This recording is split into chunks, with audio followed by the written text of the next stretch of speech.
I don't date black women.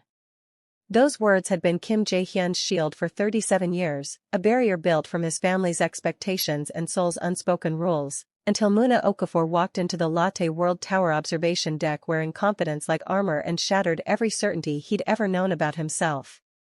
The city sprawled below them, 40 stories of glittering ambition, but Jae-hyun couldn't look away from her. Welcome back everyone. If you're ready for a story about love that breaks every rule and defies every expectation, hit that subscribe button right now because you won't want to miss what happens next. Drop a comment telling me where you're tuning in from, and let's dive into this journey together. The observation deck was hosting a private launch party for Seoul's tech elite, venture capitalists and Prada loafers mixing with startup founders who'd struck gold.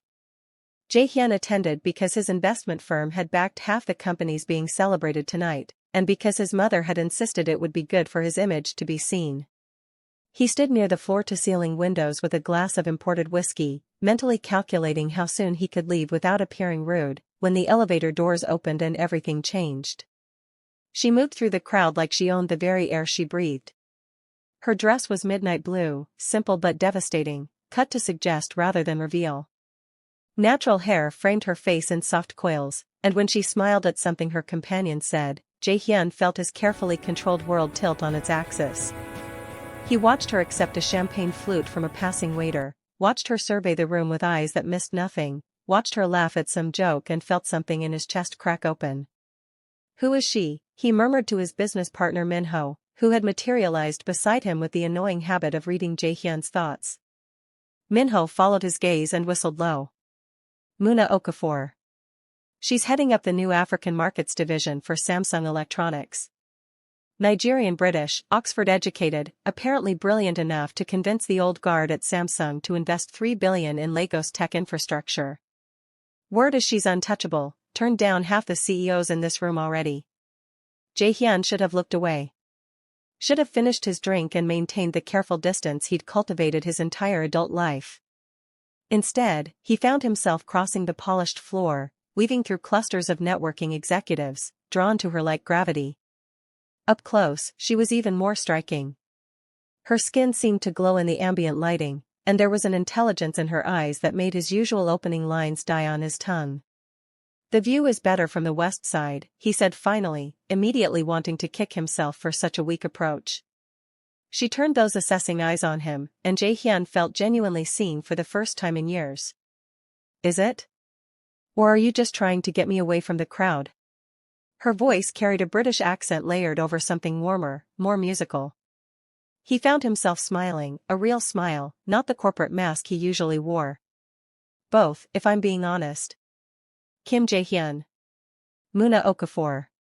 Her handshake was firm, brief, and left his palm tingling. You're the venture capital kingmaker. Everyone here either wants your money or fears your influence. That's a depressing summary of my social value. But accurate? She tilted her head, studying him with unnerving directness. Devastatingly so, Jae-hyun admitted. Though I'd like to think I have other qualities worth knowing. Such as? I make terrible first impressions but excellent second ones. I know every good coffee shop in Seoul that tourists haven't ruined yet. And I'm genuinely curious about someone brave enough to convince Samsung's board to bet billions on markets they've historically ignored. Muna's smile widened, genuine warmth breaking through her professional polish. That last one took 18 months of presentations and more rejection than my ego wants to remember. They called me naive, aggressive, too ambitious for my own good. They were intimidated, Jae-hyun said. People always attack what they can't control or understand. Something flickered across her expression, recognition maybe, or appreciation for being truly heard. You sound like you speak from experience. My entire career has been people underestimating me because I look too young, too soft, not ruthless enough for Korean business culture. Then I started buying their companies out from under them, and suddenly I was respected. Fear is easier than genuine regard.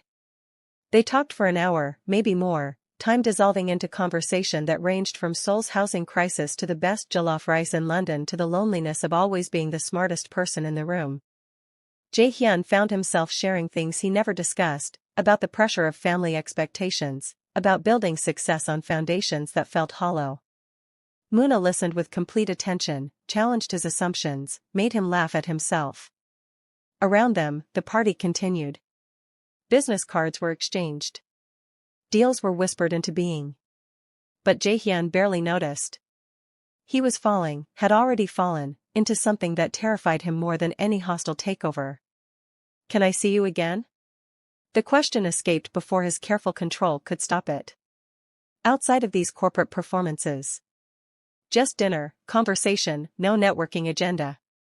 Muna studied him for a long moment, and Jaehyun realized with startling clarity that he actually cared about her answer. He, who had rejected countless advances with polite indifference, stood here hoping this woman would grant him her time. You know people are already talking, she said quietly. I felt the stares tonight. Your Seoul society doesn't exactly embrace women who look like me with open arms. Dating me won't help your reputation with the conservative business elite. Then my reputation needs updating, Jaehyun replied, surprising himself with the certainty in his voice. I'm tired of living according to other people's narrow definitions of appropriate. That's easy to say now, in the romance of this moment. But when your investors start questioning your judgment, when your family makes their disapproval known, when every business dinner becomes a statement, will you still feel the same? Jaehyun moved closer, close enough to catch the subtle scent of her perfume, something with notes of amber and vanilla. I've spent my entire life making calculated decisions, safe choices that protected my position and pleased my family. For once, I want to choose something just because it makes me happy. Someone who makes me want to be better than the cold businessman everyone thinks I am. If you'll let me. Muna's expression softened, though her eyes remained cautious. I've been the experiment before, Jaehyun. The rebellion, the diversity checkbox, the exotic phase. I won't be that for you or anyone else. I know what I'm worth. I know what you're worth too, he said quietly. Far more than I probably deserve. But I'd like the chance to prove I'm serious. No games, no hidden agendas. Just honest effort to know you. She was quiet for so long that Jaehyun thought she might refuse. Then she smiled, slow and devastating. Okay. Saturday evening. But we're doing this my way, somewhere real, not some overpriced restaurant where we perform for an audience. Anywhere you choose. As she walked away to rejoin her colleagues, Minho appeared at Jaehyun's shoulder, his expression troubled. Do you know what you're starting? The board members were already whispering. Your mother called me twice during the party asking about the woman you were monopolizing. This isn't going to be simple. Jaehyun watched Muna laugh at something her companion said, watched her command the space around her with effortless grace. Nothing worth having ever is. Saturday came wrapped in autumn sunshine. Muna chose a small Ethiopian restaurant in Itaewon, far from the glossy establishments where Seoul's elite performed their wealth. The space was warm, crowded with mismatched furniture and the rich aroma of Berbera spices. Jaehyun had dismissed his driver, arriving alone and feeling more nervous than any business negotiation had ever made him.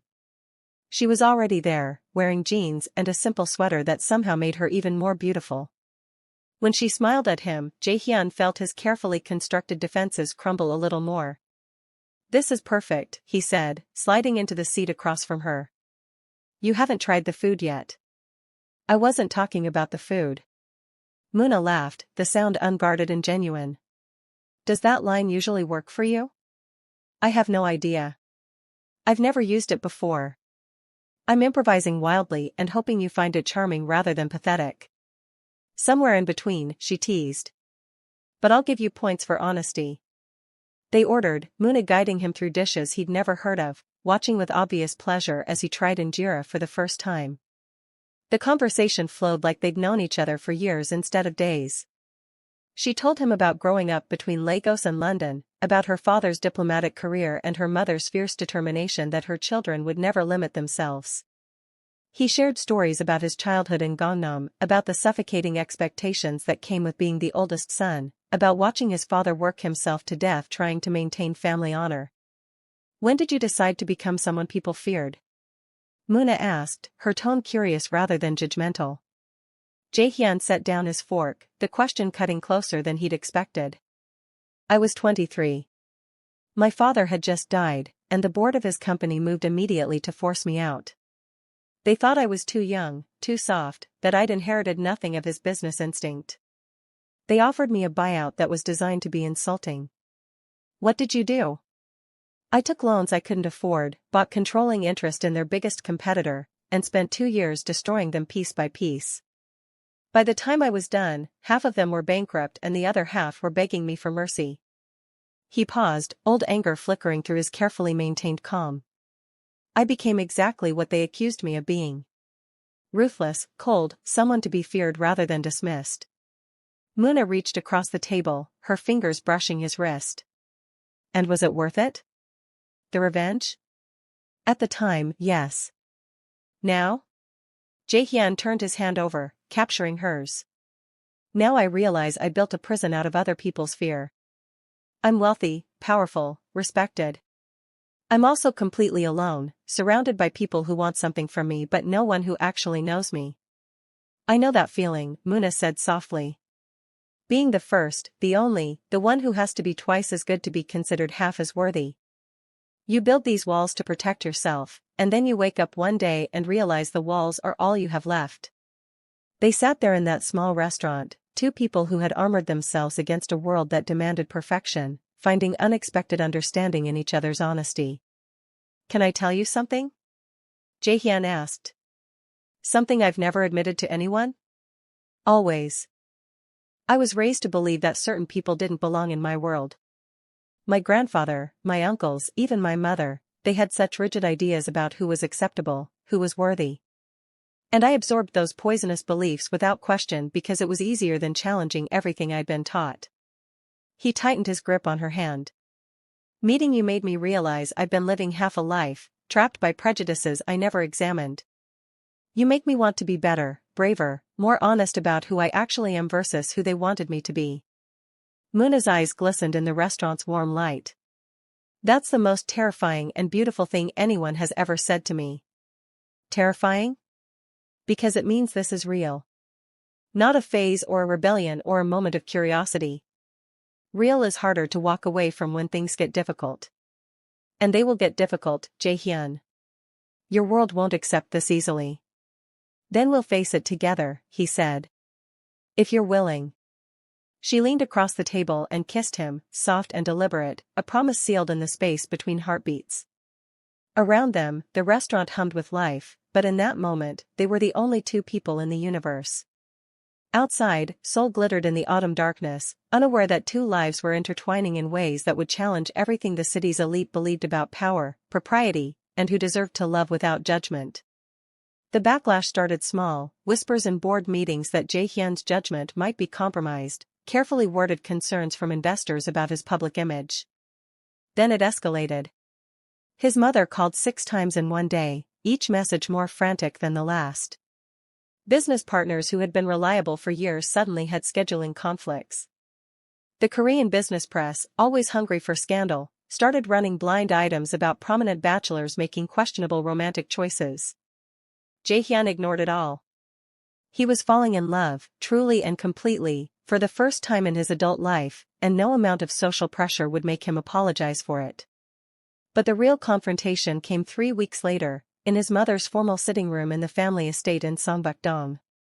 She had summoned him with a terseness that made her expectations clear. This was not a social visit. Kim Soo-jin sat ramrod straight on the antique sofa, her expensive hanbok perfectly arranged, her expression carved from disappointment.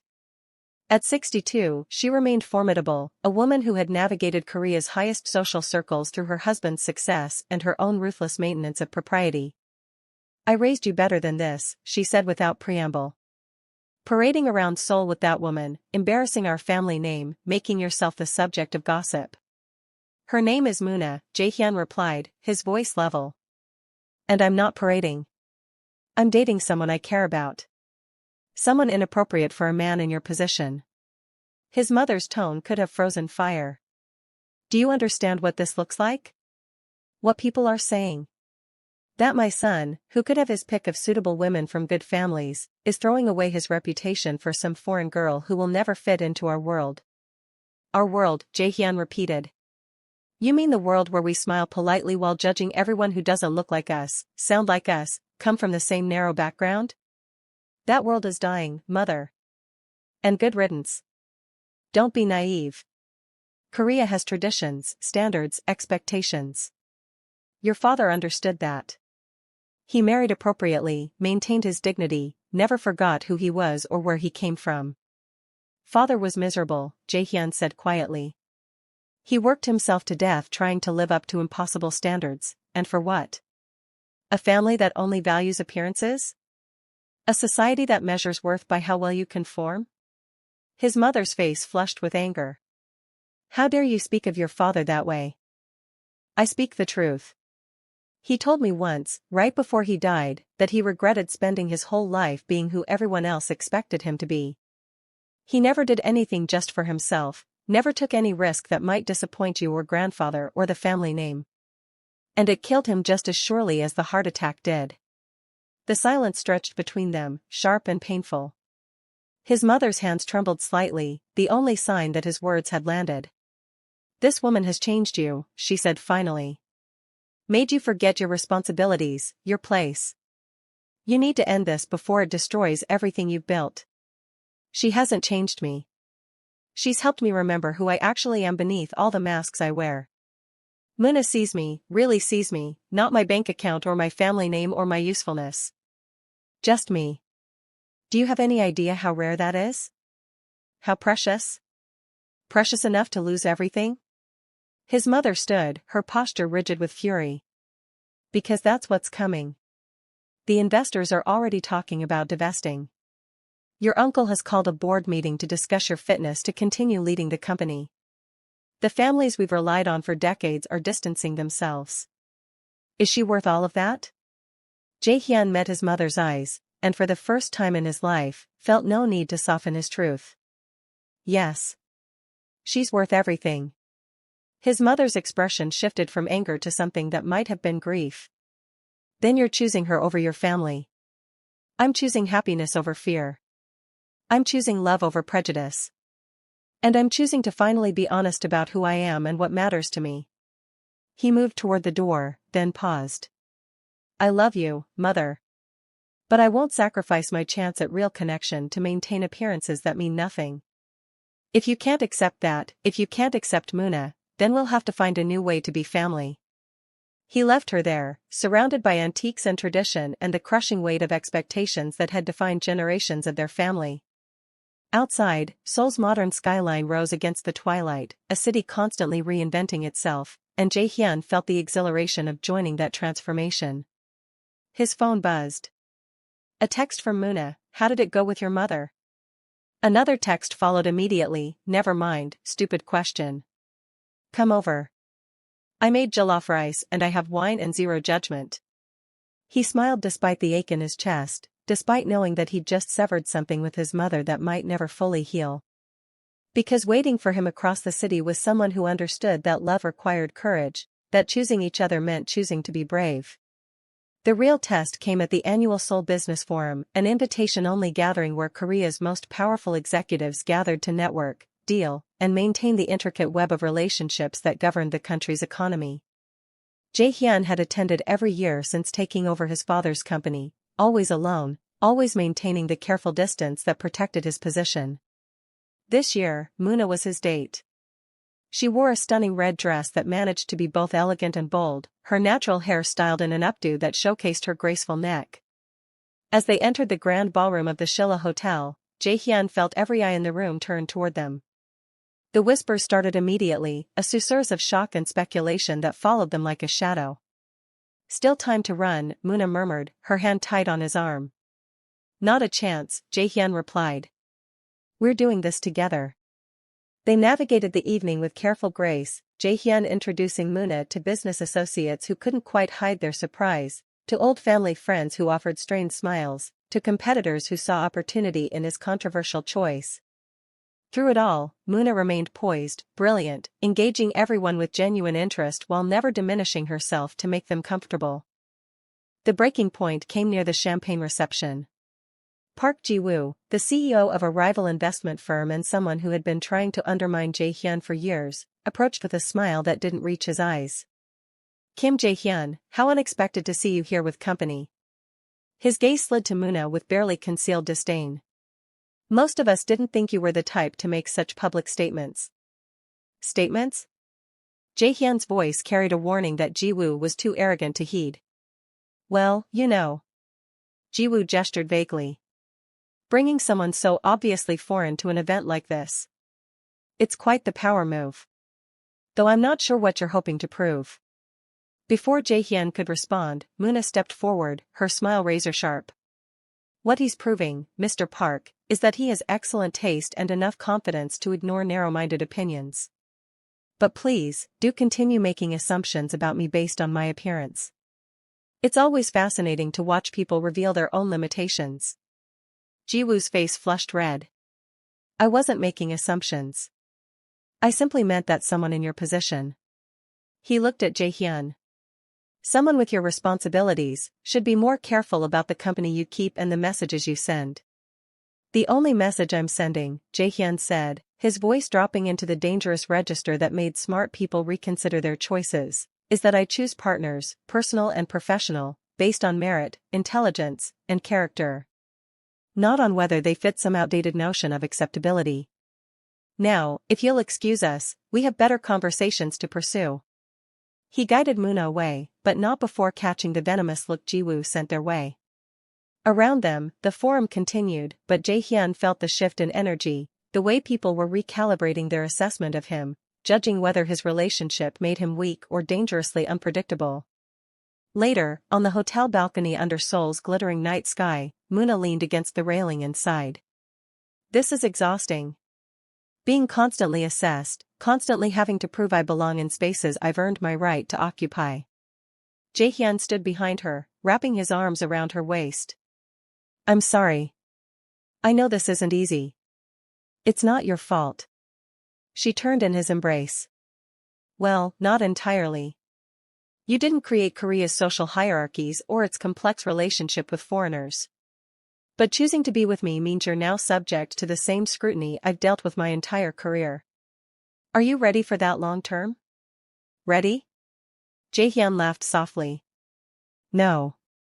Determined to fight through it because you're worth every difficult conversation and every judgmental stare? Absolutely. Even if it costs you business? Relationships? Your family's approval? I've lived my whole life accumulating things I thought would make me happy. Money, power, respect, fear. None of it filled the emptiness inside until I met you. He cupped her face in his hands. You make me feel human again, Muna. You make me want to be the kind of man who deserves you. Someone brave enough to choose love over convenience, connection over control. She kissed him then, deep and desperate, and Jae-hyun felt the weight of the evening dissolve into this moment, this connection that had become the center of his universe. I'm falling in love with you, Muna whispered against his lips. Completely, terrifyingly in love with you. Good, Jae-hyun replied. Because I'm already there, and I was hoping you'd catch up. They stood there on that balcony while Seoul pulsed below them, two people from different worlds building something new between them, something that defied easy categorization and challenged everyone who believed love should follow rules. If you're still with me and you believe that love should never have boundaries based on race or background, hit that like button and leave a comment telling me your thoughts. Should Jae-hyun and Muna fight for their relationship despite everything working against them? Let me know below. The final confrontation came from an unexpected direction. Jae-hyun was reviewing quarterly reports in his office when his assistant buzzed him with unusual urgency. Sir, there's someone here to see you. She doesn't have an appointment, but she says it's critical. Who? She says she's Muna's sister. Jae-hyun's stomach tightened. Muna had mentioned her younger sister Adiz lived in London and they weren't particularly close, something about family tensions and different life paths. He'd never expected her to show up unannounced in Seoul. Send her in. Adiz Okafor was shorter than Muna but carried the same regal bearing, dressed in designer clothes with the confidence of someone used to getting her way. She entered his office like she owned it, assessing him with sharp eyes that missed nothing. You're the man my sister is ruining her life over, she said without preamble. I need to understand why. Jae-hyun gestured to the chair across from his desk, buying time to process this unexpected ambush. That's a harsh way to describe our relationship. Is it? Muna has worked her entire life to get where she is. She's faced more discrimination and doubt than you can imagine, and she's overcome it through brilliance and sheer determination. Now she's risking everything she's built to date someone whose society will never fully accept her. Whose family is already trying to force her out of his life. Whose business associates are questioning her professionalism because of their relationship. Adiz leaned forward.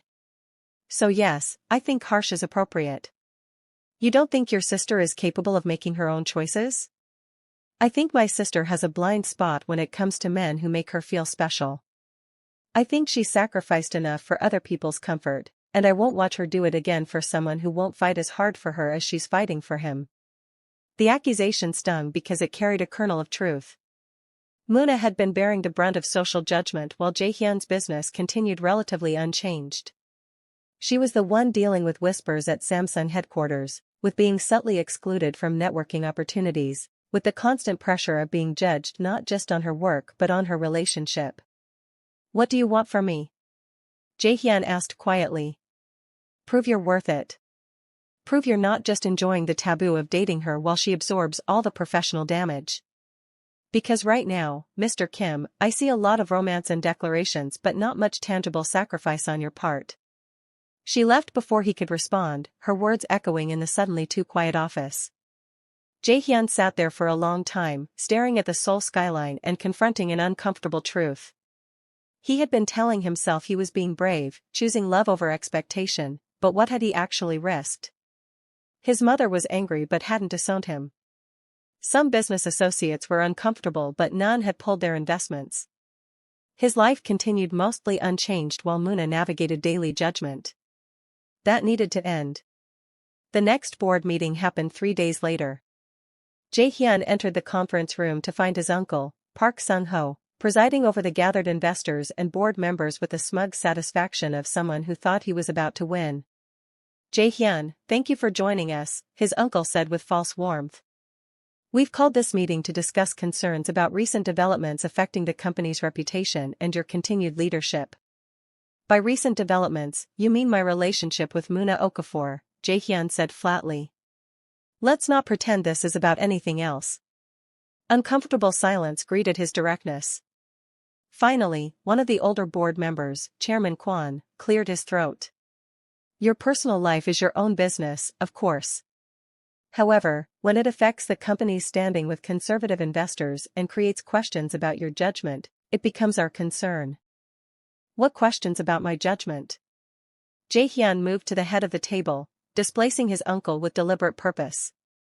Since I became CEO 5 years ago, I've tripled our portfolio value, expanded into emerging markets that everyone said were too risky, and established this company as the most aggressive and successful venture capital firm in Korea.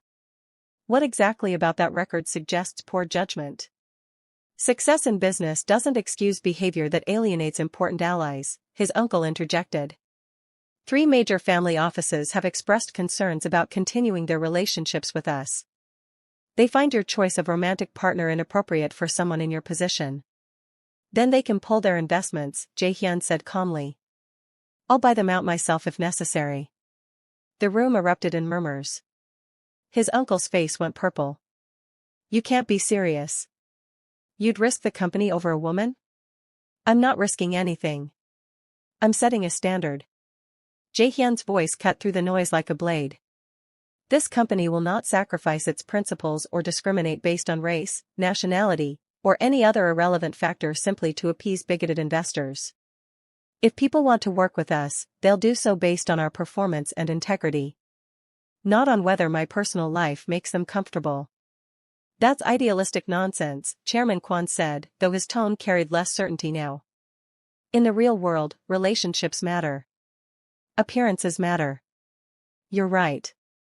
Relationships do matter. Which is why I'm making it clear right now that any board member, investor, or employee who has a problem with my relationship with Muna can leave immediately with my blessing. I won't waste time working with people whose prejudices are more important than their professionalism. Jaehyun pulled out a folder he'd prepared. I've drawn up buyout terms for anyone who wants to exit. They're generous, more than fair market value. Or you can stay, focus on business, and join us in the 21st century where we judge people on merit rather than melanin. Your choice. You have 48 hours to decide. He walked out of the conference room, leaving stunned silence in his wake. His heart was pounding, adrenaline coursing through his system, but he felt clearer than he had in weeks. Adiz was right. Words without action were meaningless. If he truly loved Muna, if he truly believed in choosing her, then he needed to be willing to lose everything else in the process. That evening, he went to her apartment unannounced. She opened the door in yoga pants and an oversized t-shirt, her hair in a messy bun, looking more beautiful than anyone had a right to be. I told the board they could leave if they had a problem with us, he said without preamble. I offered generous buyouts and made it clear I won't compromise on this. I won't compromise on you. Muna stared at him. You did what? I realized I've been asking you to weather judgment and social pressure while I remained relatively protected. That's not fair. That's not partnership. So I'm making it clear to everyone in my professional and personal life that you're not negotiable. They accept us both or they get nothing from me. Jaehyun, that's your family's company. Your legacy. My legacy is what I choose to build going forward. And I choose to build it with you. He stepped closer, taking her hands. I love you, Muna. Not in spite of the complications or because I'm rebelling against expectations. I love you because you make me want to be better, braver, more honest. Because you see me and still choose to stay. Because every moment with you feels more real than anything else in my life. Tears spilled down her cheeks. I love you too. So much it terrifies me. Good. We can be terrified together. He kissed her, soft and deep, a promise and a commitment. Your sister visited me. Told me I needed to prove I was worth the risk you're taking. I hope this is a start. Muna laughed through her tears. Adiz flew to Seoul to threaten you? That's very her. She loves you. Wants to protect you. I respect that. They stood there in her apartment doorway, two people who had found each other across cultural divides and social expectations, who had chosen love despite knowing exactly how hard the path ahead would be. Outside, Seoul hummed with its endless energy. Some board members would leave Jaehyun's company. His mother might never fully accept his choice. Society would continue its judgment. But none of that mattered because he had finally found something worth fighting for. Someone worth fighting for. And Kim Jae-hyun, who had built his reputation on cold calculation and ruthless business decisions, was about to show Seoul's elite exactly how dangerous he could be when protecting what he loved. Here's what I need to know from you. Do you think love is worth fighting for even when the whole world seems against it? Drop your answer in the comments. And if you believe that everyone deserves to love freely without judgment based on race or background, smash that subscribe button right now. Only people who don't believe in real love will scroll past without subscribing. Don't be that person. Hit subscribe, leave a comment, and I'll see you in the next story where we'll explore what happens when two worlds collide and love refuses to back down.